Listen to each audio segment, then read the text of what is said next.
School के प्रांगण में आज कुछ अलग ही माहौल था। फूलों से सजा मंच, बच्चों की आंखों में नमी और तालियों की गूंज। आज स्कूल के सबसे प्रिय शिक्षक शर्मा जी का फेयरवेल फंक्शन था। 30 साल की सेवा के बाद आज वे सेवानिवृत्त होने वाले थे। स्टेज पर बुलाए जाने से पहले प्रिंसिपल ने कहा, सर, आप इतने वर्षों तक हमारे मार्गदर्शक रहे हैं। कृपया अपने जीवन का कोई अनुभव हम सबके साथ साझा करें। शर्मा जी मुस्कुराए, लेकिन उनकी आंखें अचानक कहीं दूर अतीत में खो गईं। उन्होंने माइक थामा और बोले, आज मैं आपको अपने जीवन की एक ऐसी घटना सुनाने जा रहा हूं जिसने मुझे हमेशा के लिए बदल दिया। ये उस दौर की बात है जब मैं स्कूल में नया नया आया था। सुबह का समय था।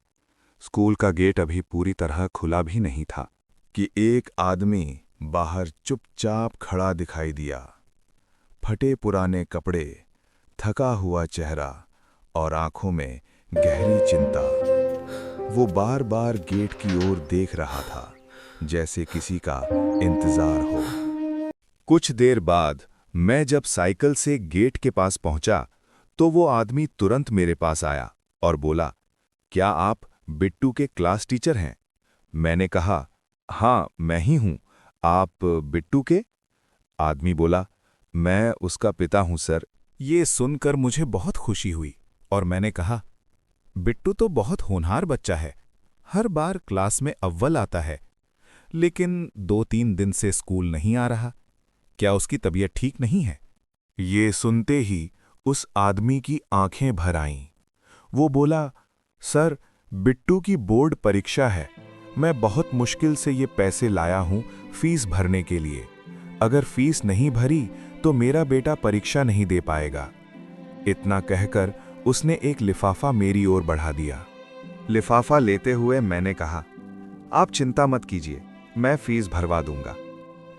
आदमी ने सिर झुकाकर कहा, सर, मैं तो ठहरा अनपढ़ गवार, बस मेहनत करना जानता हूं। दिन भर धूप में मेहनत करता हूं। मैं पढ़ा लिखा नहीं हूं, पर चाहता हूं कि मेरा बेटा पढ़ लिख जाए। मेरा मन भर आया। आदमी जाते जाते बोला, बस एक बात है सर, मेरे बेटे को ये मत बताइएगा कि पैसे की कितनी तंगी है। मैंने हामी भर दी। थोड़ी देर बाद मैं फीस भरने ऑफिस पहुंचा। लिफाफा खोलते ही मैं सन्न रह गया। उसमें जरूरत से कहीं ज्यादा पैसे थे।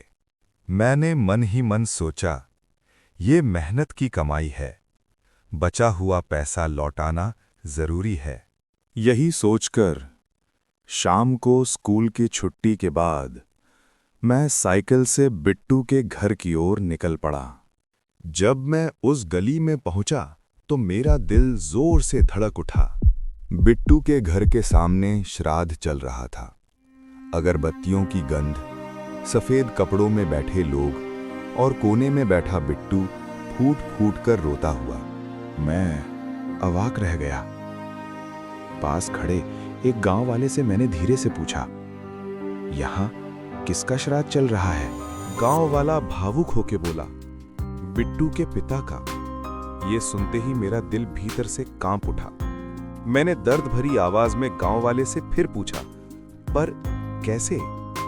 गांव वाला रोते हुए बोला, गुरुजी, 3 दिन पहले कड़ी धूप में मजदूरी करते समय उन्हें अचानक चक्कर आ गया और वे वहीं जमीन पर गिर पड़े। हम सब गांव वाले मिलकर उन्हें तुरंत अस्पताल ले गए, लेकिन वहां डॉक्टर ने कहा, आप बहुत देर कर चुके हैं, अब ये इस दुनिया में नहीं रहे। इतना कहते ही उसकी आंखें नम हो गईं। फिर गांव वाले ने धीमी आवाज में कहा, ये श्राद्ध उन्हीं का चल रहा है। अब बेचारा बिट्टू इस दुनिया में बिल्कुल अकेला रह गया, मानो जैसे उसके सिर से पिताजी का हाथ हमेशा के लिए उठ गया हो। ये सुनते ही मेरा दिल बैठ सा गया और मेरी आंखें भर आईं। मैं भीतर गया और मेरी नजर सामने लगी फोटो पर पड़ी। माला जिस तस्वीर पर चढ़ी थी वो उस व्यक्ति की नहीं थी जिससे मेरी सुबह स्कूल गेट पर मुलाकात हुई थी। मैं और ज्यादा घबरा गया। मैं सीधे बिट्टू के पास गया और पूछा, बिट्टू, ये तस्वीर क्या तुम्हारे पिताजी की है? बिट्टू रोते हुए बोला, हाँ गुरुजी, यही मेरे पिताजी हैं। मैं सन्न रह गया। मेरे मन में बार बार यही सवाल उठ रहा था, आखिर वो आदमी कौन था? उसी उलझन में जब मैंने अपनी नजर घुमाई तो मैं चौंक उठा।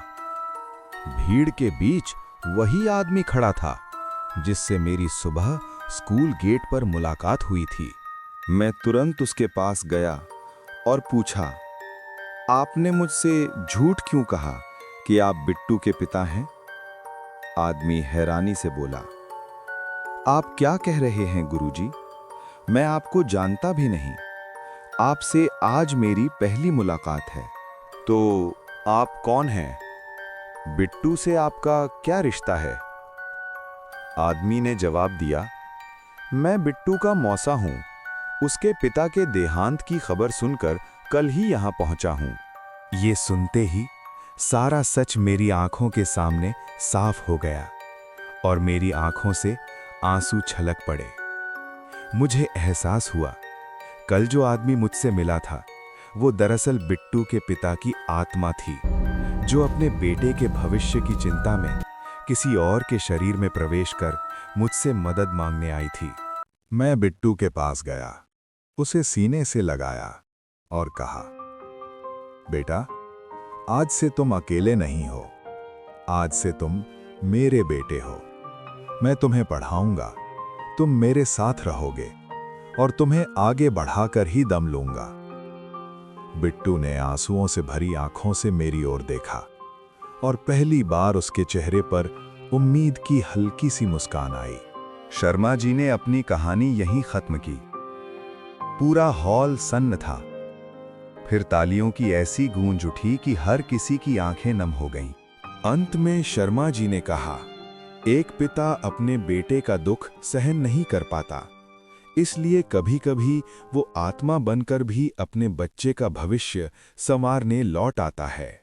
अगर आपकी जिंदगी में भी कोई डरावना या रहस्यमय अनुभव हुआ हो, तो नीचे दी गई ईमेल आईडी पर हमें जरूर लिखें। फिर मिलेंगे अगली वीडियो में। जय श्री राम।